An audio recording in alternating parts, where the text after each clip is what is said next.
Stadium অল্প কিছুদিনের মধ্যে টেন্ডার হবে, সেই ব্যবস্থা আপনাদের সন্তান হিসাবে আমি ঢাকা শহরে করেছি।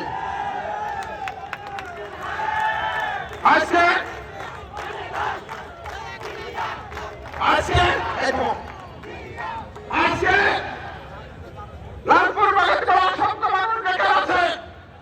প্রতিদিনই কারো না কারো বেকার সমস্যার সমাধানের জন্য আমরা চেষ্টা করছি।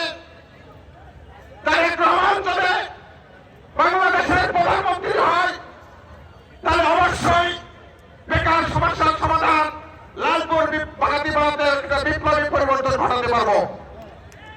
ইতিমধ্যে অনেকগুলো রাস্তার টেন্ডারের প্রক্রিয়াতে চলে গেছে, আড়ানির রাস্তার কাজ চলছে। আপনারা নিজেরাই দেখেছেন আড়ানির সাথে যে সংযোগ আমাদের বাগাতিপাড়া, সেই রাস্তার এক্সটেনশন কাজ চলছে।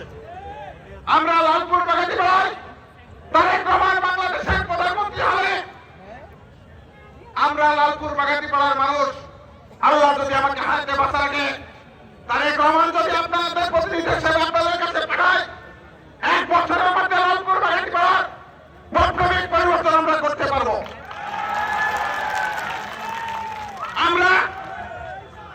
আমরা শিক্ষা ব্যবস্থার উন্নতি করতে হবে। লালপুর বাগাতিপাড়ার অসংখ্য কাজ বন্ধ আছে, সেই কাজগুলো চালু করতে হবে আমাদেরকে। সেই কারণে আমরা তারেক রহমানের নেতৃত্ব ক্ষমতা থাকতে হবে। আপনারা আছেন কিনা একটু হাত তুলে আমার সাথে দেখান।